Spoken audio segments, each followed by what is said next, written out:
Hello, my name is Graham Norris. I'm with eXp Realty, and it's Coffee with Graham time. Oh, that's good. Well, it's Monday, and it's the 11th of May, 2020.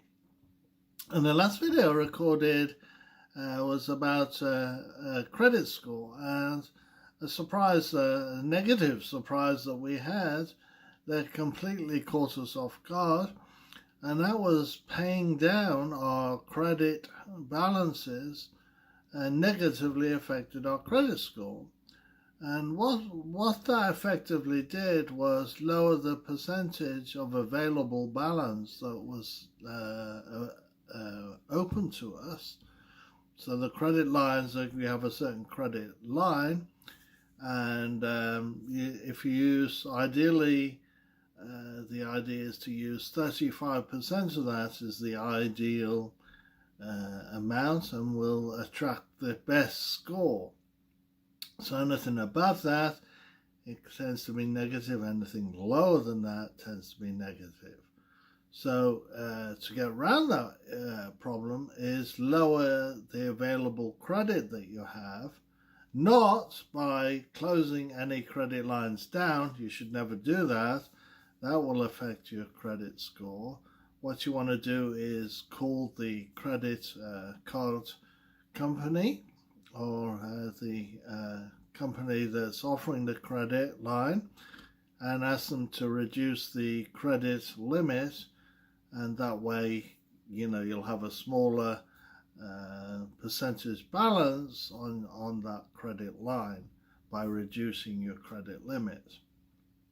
Other ways that can affect your credit, as I've just said, is closing a credit line. You should never do that. Also, if you open one up because it's a brand new credit line, that is a negative impact until it becomes a mature credit line, and that can vary how long that is. A hard inquiry, which means that you made an application for credit, that can knock typically 5 points off your credit score, for example. And of course, the main reason why credit is around is if you don't make a payment and you're 30 days late, then that gets reported to the credit bureau, and that will affect your credit score, and usually for quite a while that will take to get that off. So that's one to definitely avoid. Now typically you need a credit score at least better than poor, fair range and higher. Obviously, each range that you go up in, are you going to attract a better interest rate, especially when it comes to a purchase of a home. You definitely don't want to be in the poor. It's very rare that you will be even granted a loan in the poor zone, which is around 580 score. You want something better than that generally. Fair is usually above 600, and then you will got good. That would attract a better rate. Good, and then very good. You want to score to attract the best interest rates of at least 720, as close to 800 as you can. That's pretty exciting. If you can get over 800, you can go as high as 850, which is extremely rare to get to that point. There's some tips for you.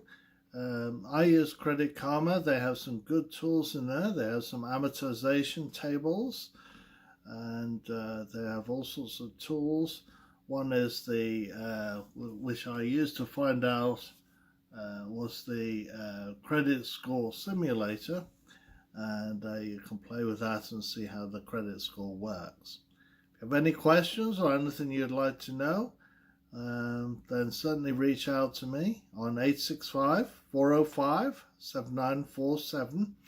And today it's an excellent time right now to be thinking about moving house with the really low interest rates. And if your credit score is very good, then you can expect to get a 30-year fixed around even less than 3% right now. So now is the time, and maybe even to refinance. That's why we were looking at our score, is looking at refinancing.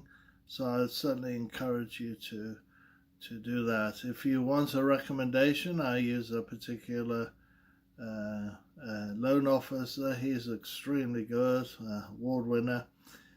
If you need any recommendations, I'll be glad to do that. So you have a wonderful day, and we'll talk to you soon.